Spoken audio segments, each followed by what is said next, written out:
Welcome back to another video in the Hitbodedut series. This is the fourth video in the series, and we are going to be speaking about grace or chen and making your prayers graceful. Now, this builds off of another topic that we discussed before in the Keser Shem Tov, which is teachings from the Holy Baal Shem Tov, but this is across all of Rebbe Nachman's writings, and I'm sure other Hasidic and non-Hasidic writings. So we are going to start in Likutey Eitzot today, and Likutey Eitzot is pieces of advice, practical advice that Rav Nosson took out of Rebbe Nachman's work Likutei Moharan and organized them into chapters. So the drushim in Likutei Moharan are not necessarily in any specific order, but if you go to Likutey Eitzot, you can look up a topic, for example, Hitbodedut, or Rosh Hashanah, and you can see every place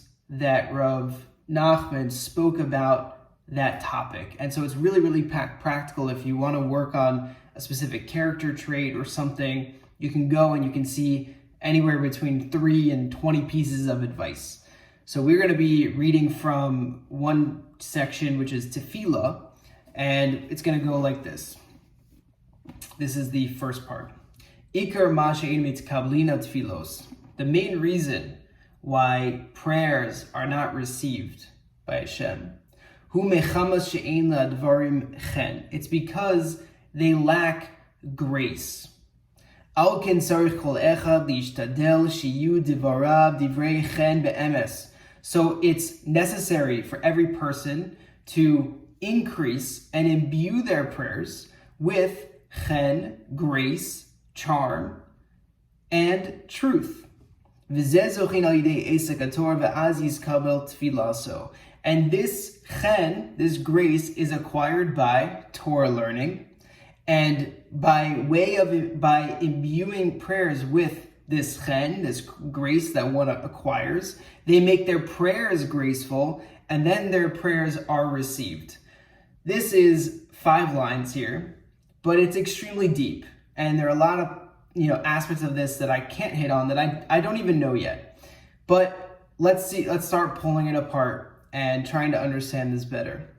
So one way that I understand grace is emotion and authenticity, and we talk a lot about this when it comes to prayer.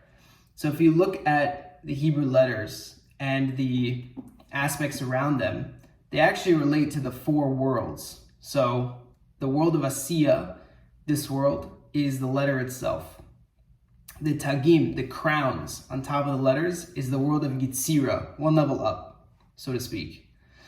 1 level up from that, which relates to Neshama, which is Bria, the world of Bria, are the Nikudot.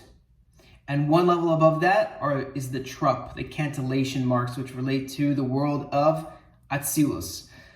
There's a lot to say on that, but what actually animates the letters is the Neshama, which relates to the vowel points. So if you have an Aleph by itself, it doesn't make any noise. But if you have a patach, that vowel point, then it'll be a. If you have a segol, it'll be e. And you can start to see how a person's emotions and grace is like putting the vowel points into the prayer itself, which gives it koach, which gives it authenticity, which gives it feeling and meaning. And you can see, like, if someone asks you for something, they can ask you in 1 of 2 ways. They can just ask you quietly like this, or if they keep asking and they're giving you reasons and they have emotion, you're much more likely to receive that request. So that's I think what he's getting at is we need to make our prayers graceful. So what he says is the only way to acquire this grace, or one of the ways, is through Torah learning. And I'll give you an example. So if someone is praying for children, they can say to Hashem, please give me children. Like, it's been a while, and it can be wholehearted and authentic. But imagine someone who's learning Torah knows many examples where Hashem answered other people who asked for children. For example, Rivka, Chana, and you're telling these stories of, people in our heritage, and it's wholehearted and it's authentic, and you're saying, Hashem, you answered them. And you can say things like, Hashem, you gave me the mitzvah of pru urvu, to populate the world. And I want to do this mitzvah. And you gave me the mitzvah to educate my children. It says that we say it in the Shema every single day. And I want to do that mitzvah. So you can start to see how learning Torah imbues a person with grace, and their prayers are more powerful, so to speak. I'll leave you with one more thing, because it relates to the Keser Shem Tov that we discussed before, which is based off of a Gemara, which says that there are three types of grace. One is the grace that a location bestows upon its inhabitants. So it's a beautiful place, and people kind of look beautiful when they're there, let's say, or they look graceful. The second one is a spouse imbues, or a wife imbues grace upon her husband, right? Her actions and her character traits make her husband look good. And the third type of grace is the type of grace that an item bestows upon its owner. So if a person has a nice watch, makes the person look good, right? And I think this is another prayer tactic that I was thinking about this, and it kind of emerged in this space, which is, if you think about, and I'm just looking at my notes, that's why, if you think about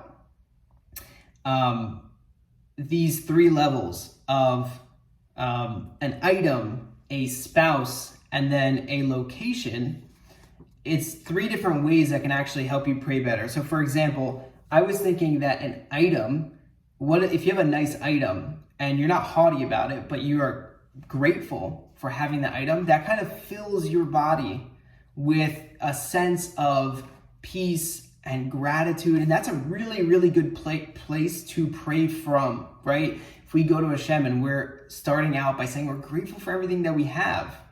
And maybe there's one thing I don't have that I really need, that I want, but starting off with I'm grateful for what I have, this is related to that first type of grace. The second type of grace is the grace that a wife bestows on her husband. And we've talked about this before in other videos, but the way things are actualized are through a person's wife. Like, she is the one who actualizes all of the creative potential and energy of the husband. And this is why it's very hard for a husband to be successful without their wife. And so I think of that as like one layer outside. So one is the self, which is you can fill yourself with gratitude. Then the next layer is, the partnership, the zivug, and that's like a little bit further out from that. And if a person has that, their prayers will also be imbued with grace. And then the third, which is the location a person is in, right, can also help a person's prayers be graceful. So if you're in a beautiful place, then that's also going to help the prayers flow. And so these are just like three other things that kind of emerged for me when I was thinking about the piece that we did in the Keser Shem Tov, which I can link in the description. But those are some prayer tactics for you today.